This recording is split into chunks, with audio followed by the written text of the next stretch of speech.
This is a national emergency. Heels are on the ground. This summer, one guy will push the world to its brink, and one girl will save it. This is Barbie versus Oppenheimer. This summer sees the fascinating and compelling duel of two blockbuster films that couldn't be more polar opposite. Barbie and Oppenheimer, now known as the Barbenheimer, when a discovery was made at the end of World War II which pushed the world to its very brink, and still to this day may yet push the world to its extinction due to the discovery of the atom bomb.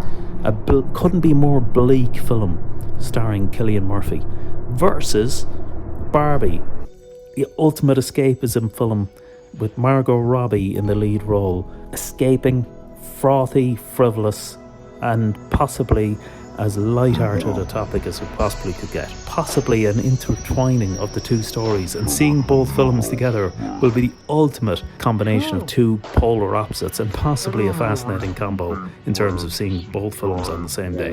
Margot Robbie has even entered into the spirit of the occasion. Okay, I have to sign it on this side. I hope you meet Cillian Murphy and he can sign the other side. Soundtrack for Oppenheimer.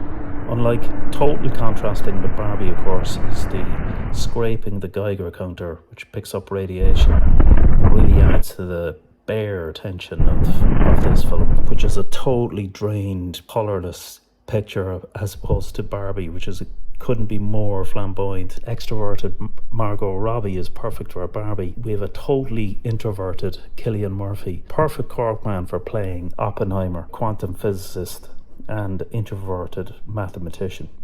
Let's go recruit some scientists. There's a teasing glimpse of the famous Einstein in the trailer, and of course Einstein didn't work on the Manhattan Project, but he could be thanked for or attributed with setting up the project, because it was he who tipped off the American president that German scientists had to split the uranium atom in 1938. So the Nazis therefore had a head start in developing the bomb. So while he wrote to the president to warn him and to encourage him to develop the bomb, he had no part in it. In fact, the scientists were banned from talking to him because he was considered a security risk despite his expertise. Our work here will ensure a peace mankind has never seen.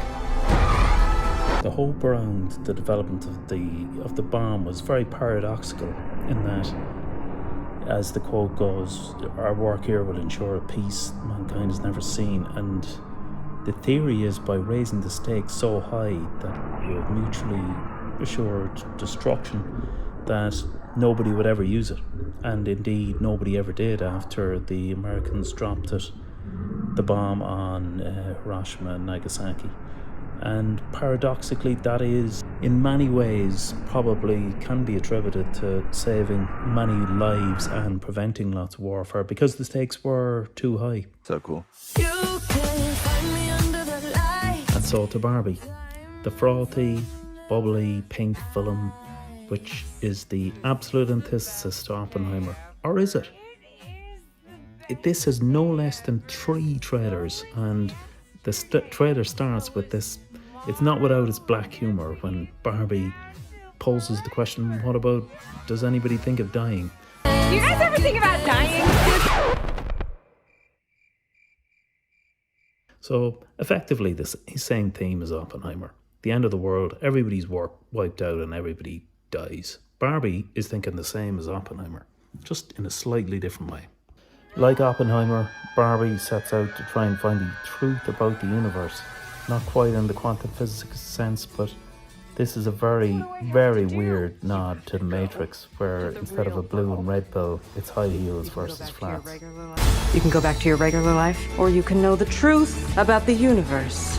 The choice is now yours. The first one, the high heel. A lot of black humour and a lot of decent humour in this Barbie trailer, which points it to being quite an entertaining film.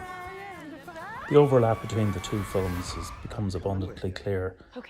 Barbie is effectively about quantum physics as well, where the theory of parallel universes is explored. Wow, Wow, this is the real world. What's going on? Why are these men looking at me? Much as like Schrodinger's cat, where it's both alive and dead at the same time in parallel universes which have quantum superpositions, Barbie is both in the real and surreal world at the same time and gets to experience both. Overall, I think both of these films look like absolute crackers, and presumably the best way of seeing these would be Oppenheimer first, in order to reach that crushing depression about the end of the world, and then topped off by Barbie to reinstill some measure of hope and optimism for the rest of the summer. Which one are you going to go to see, if either, or both, or which order? Let me know in the comments, and see you next time.